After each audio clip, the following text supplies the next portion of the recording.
morning. Good morning. Thank you, Abbot Galen Roshi, for the invitation to speak this morning. Is the sound okay? And thank you all for attending, and thank you for your attention this morning. Put this down a little further so we can hear you a little better.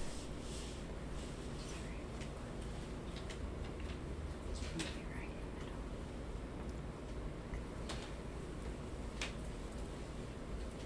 in the middle. How's that? Okay? Not good. Not so good in the back? Is it on? Yes, it's on. Doesn't seem like it's engaged. Can you say something else? Yes. Hello? Okay, say something else. Good morning.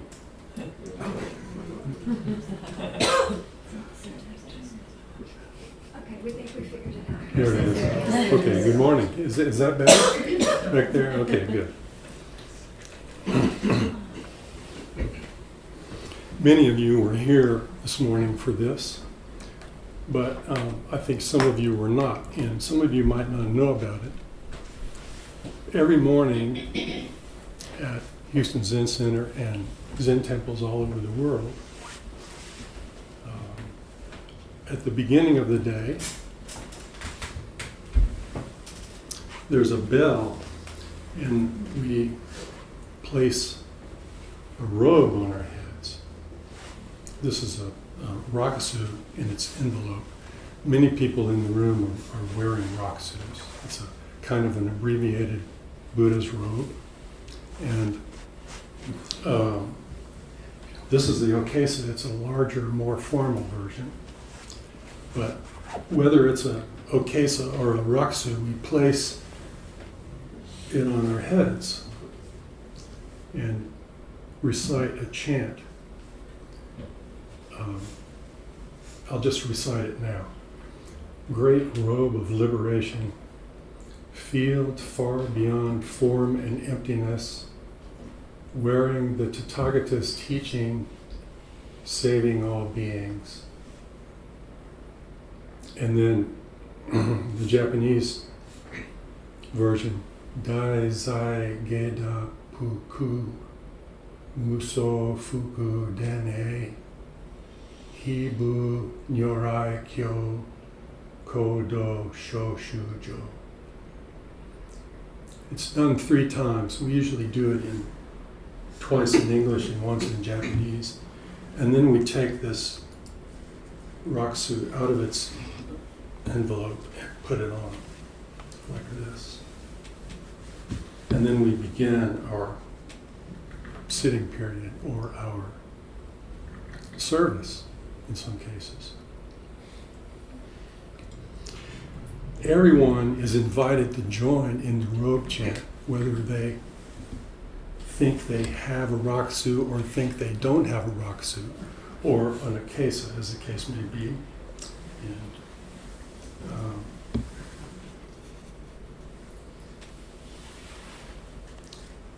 actually, according to, I just found this out. Last week, Abbot Jiryu Rachman Byler was here, co-editor of this new book, Becoming Yourself. And I was talking with him about this topic today, which is the robe, transmitting Buddha's robe. And he said, I'll send you a couple of chapters. He kindly sent me a couple of chapters of this book, and I'm waiting to read the whole book, but it's excellent. Teachings of Shunryu Suzuki Roshi, the founder of San Francisco Zen Center.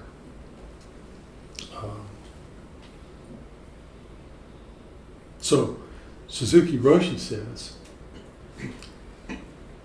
your skin is the robe.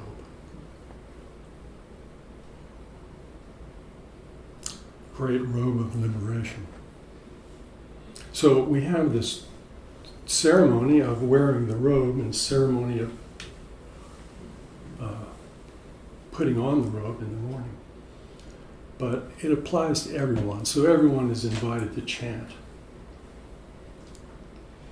According to Eihei Dogen Zenji, the founder of Soto Zen in Japan, in the 13th century,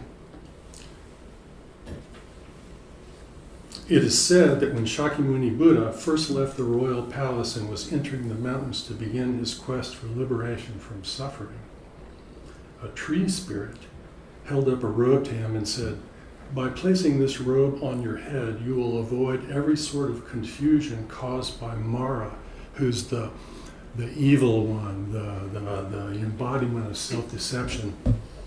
Whereupon Shakyamuni Buddha received the robe, placed it on his head, and spent 12 years without ever setting it aside, even for a moment. This is an account from the Agama Sutras. That's from Eihei Dogen Zenji. Today's talk is in response to Dogen Zenji's chapter or essay called Dene, Transmission of the Robe, from Shobo Genzo, Treasury of the True Dharma Eye. The text transmitting the robe was written in the year 1240, and it's part of our program of, this talk is part of our program of featuring the chapters of the Treasury of the True Dharma Eye from week to week as Dharma Talk topics.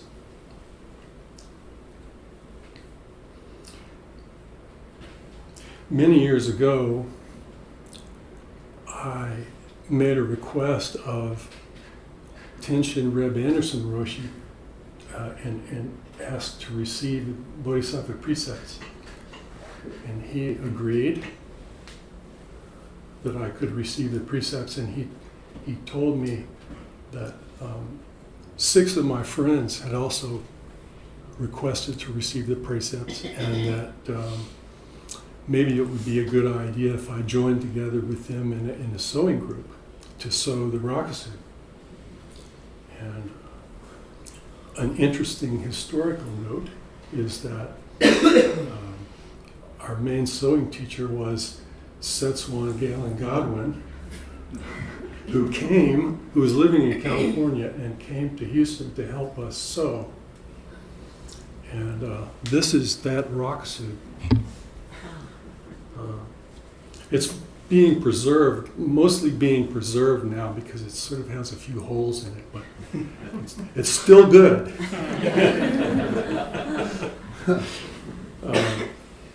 One thing that happened in the course of the sewing practice that we did at that time was, by the way,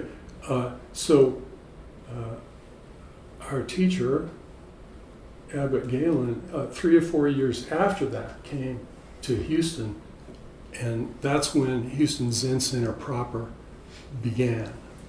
Before that, it was a kind of a sitting group. But so thank you for being present at the even before the founding. So one thing that happened during the course of that sewing practice was the people who were sewing were invited to make a donation to San Francisco Zen Center to help offset some of the costs of the sewing. Probably some travel too, I don't remember. But it was said then, if you want to write a check, you want to make a donation and you want to write a check, please put on the memo line, "Sewing Buddha's Robe." Now, I was surprised. I thought, oh, whoa, okay, I thought I knew what I was doing here, but I don't exactly feel like Buddha, and I thought this rakusu was going to be mine. That was apparently not the case. And so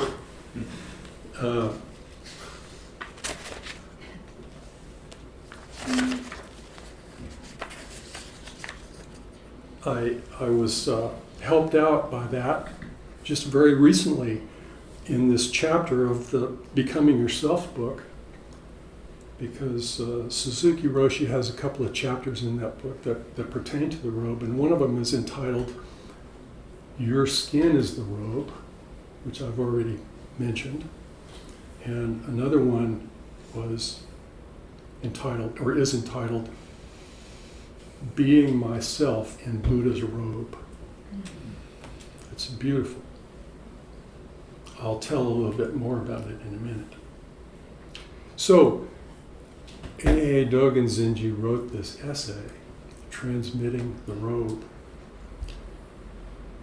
It includes,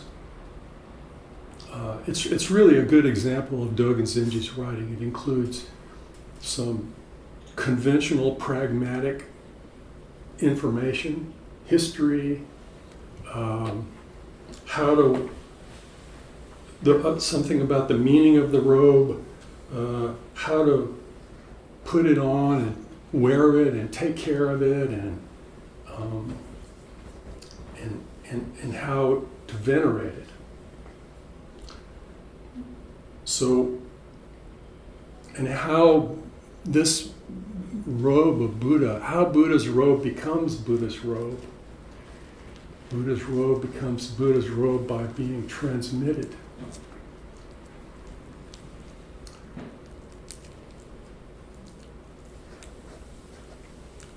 So when we're talking about the robe, when I'm talking about the robe, I'm talking about the rakusu and the okesa. That's what's really meant by that. And it can be understood as a signifier. It's kind of a communication device in a sense. So if you haven't seen it before, you may look around the room and see that people are wearing rakusus of different colors, and that has some meaning. The blue ones are for lay people who have received the Bodhisattva precepts. The green ones are for entrusted Dharma teachers who are lay people. The black ones are for priests that are relatively newly ordained, and the brown ones are for full priests. And so, but they're all Buddha's robe.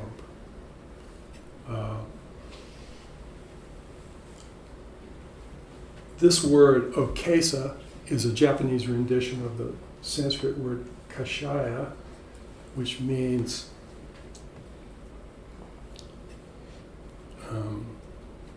unborn color or broken color, or there's another word, spoiled color. It's kind of basically means no color.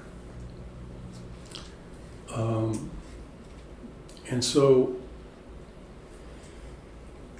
it's a little bit complicated, but basically that's the idea. And the design of it, the design of them is based on the suggestion by Shakyamuni Buddha, it is said, who was asked by his disciples if he could recommend a kind of clothing or style of clothing by which his followers could be recognized and distinguished from other monks, other monastics. And the design is based on the geometry of a terraced rice field, with the stitches being like, in my mind, the stitches are little, they show, and they're like little rice plants or rice seedlings. This robe may be made of many different materials. It can be made of cotton or silk or wool or linen. There are mentions of it I've read in rather obscure references of being made out of leather and feathers and things like that. And it can be made out of fine fabric, very fine fabric, brocade. It can be made out of discarded fabric. And actually, I think that's actually how it began. In the beginning, they were made out of fabric, a cloth that had been discarded one way or another, that people found in the street or in the garbage or in the, outside the hospital, that had been used to clean people's injuries. Cloth that was chewed by animals, cloth that was picked up in the burial ground and so forth, and very carefully cleaned and probably dyed, some non-color, and pieced together. They're all pieced together in terms of, by means of using larger and smaller, longer and shorter pieces of fabric in a certain kind of overlapping pattern to suggest these rice fields.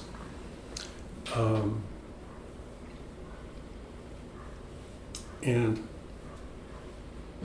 so Suzuki Roshi, in one of his chapters in Becoming Yourself, talks about this. This was very helpful to me. Even this past week, about my earlier question about not feeling like Buddha and whose robe is this? It is our robe, he says, only when we forget about what color it is or what material it is made out of. It may be silk or linen or cotton, but when we use it, it is not silk or cotton or linen. It is just Buddha's robe. What we call Buddha's robe is just a robe, just the material. When this material is just this material, it is not any particular material. It is part of the universe. I like to say that like this, not exactly like he said it, but I like to think of it as this material is the universe. And then he goes on, as I mentioned earlier, to have this chapter entitled Being Myself in Buddha's Robe. That's very helpful. To completely become oneself, as he teaches, is awakening just this person. Dogen Zenji said, the robe is the mind and body of Buddha. I want to say that, especially in the case of the Okesa, this robe is not just a manifestation of Dharma. It's an excellent teacher in a really practical and down-to-earth way, because it teaches awareness, it teaches posture, it teaches patience, because it's always seeming like it wants to fall into some kind of disarray or fall off. And so there's it's really good at this. It's really good. It's really good as a teacher. In the ancient days in India, this is probably all that someone wore. Fortunately, today, if it falls off, there's other things underneath. and this is, and it's actually, all of this is a history lesson. It's like a cross-section of the history of Buddhism and its travels from one country to another. So the outer one, the Okesa, or the Raksu, we could say, is Indian in origin. Maybe the Raksu is more East Asian, but it's a version of the Okesa. This is from India. This one is called the Koromo, the black one here, and it's Chinese in origin, and it's got these really, really big sleeves, which are kind of also something to take care of. Under that is that brown layer, light brown, in my case here, is the kimono, which is Japanese in origin, and then underneath that is the juban, which is kind of like the underwear part of that goes with the kimono.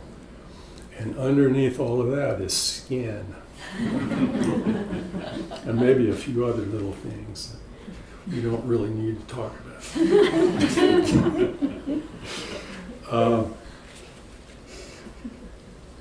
So that's pretty interesting, I think. I like the notion of being a walking history lesson.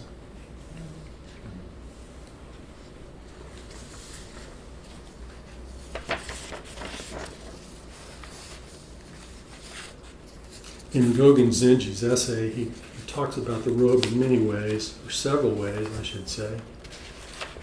Again, some of them are very pragmatic, and some of them are, as he often does, or most of the time does, his writing goes transphysical or metaphysical. And he talks about the robe in this particular fascicle as transcending time, and he does it like this. He says, the robe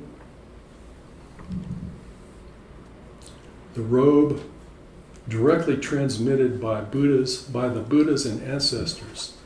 This is directly transmitted by Buddha after Buddha without disruption. It is the robe of prior Buddhas and later Buddhas. It is the robe of old Buddhas and new Buddhas. It converts the way. It converts the Buddhas.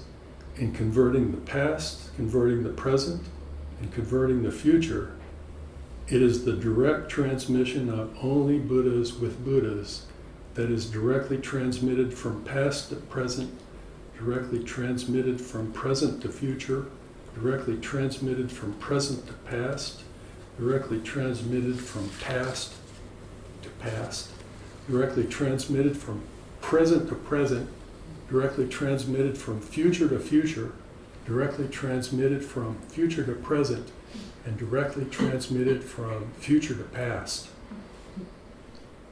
There's a lot of transmission cited in that passage, and the transmission is part of the title of the essay. So what is transmission exactly? I like to think of that candle, and or a candle,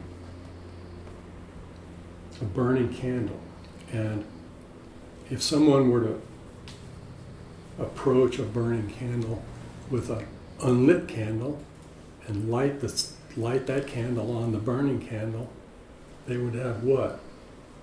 A burning candle. It's not a copy.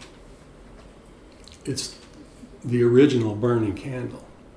You could call it another instance of the original burning candle. That's what the transmission is like. That's what the transmission of the robe is like.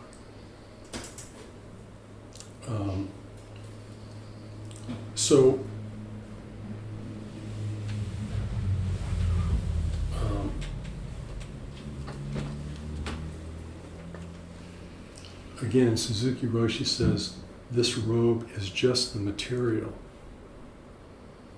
That's a little bit surprising, maybe, until one thinks about Suzuki Roshi's teaching and also realizes that it's Buddha is just oneself. That's his teaching, becoming yourself. So it may not be directly apparent in any kind of word-for-word way, but Suzuki Roshi is expressing in this teaching his kinship with Dogen Zenji. There's a famous old story where Zen monk Joshu asked his teacher Nansen, "What is the way?" Nansen replied, "Ordinary mind is the way."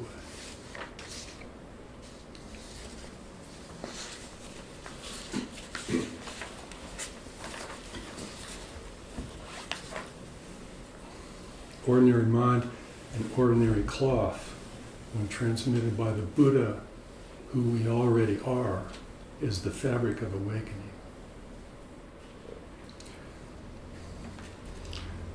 There's a story in the genealogy of the Buddha ancestors about Shanavasa, the third ancestor in India. He was third in line successor to Shakyamuni Buddha. And his teacher was the Venerable Ananda. According to this story, the Venerable Shanavasa was born fully clothed. And he as he grew up, the clothing he was born with adapted itself to circumstances. And in the winter, it kept him warm, and in the summer, it kept him cool. And when he got a little bit older and aroused the mind of awakening and was ordained, it is said that his clothing transmuted on the spot into the okesa upon his arousing the mind of enlightenment and being ordained.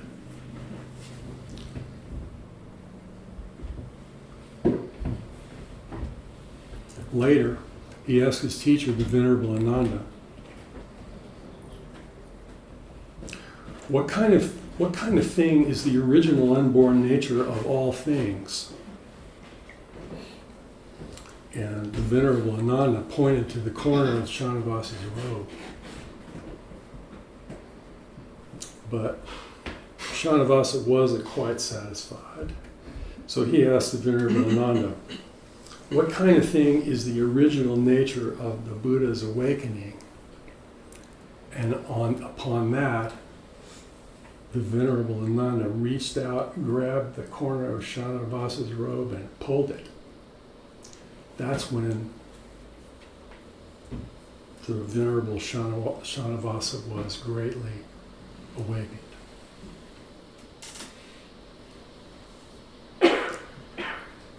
He was awakened when his full attention was called to the clothing he was born in.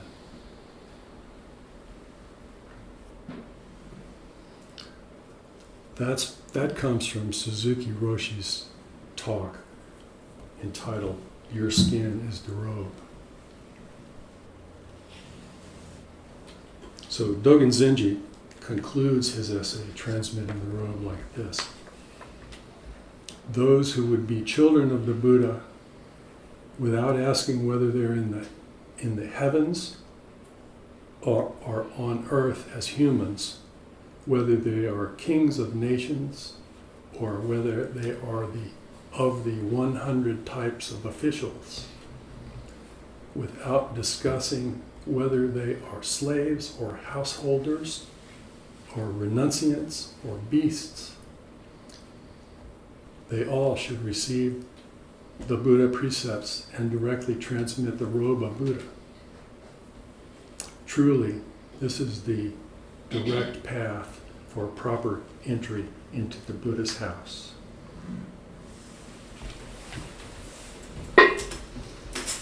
May our intention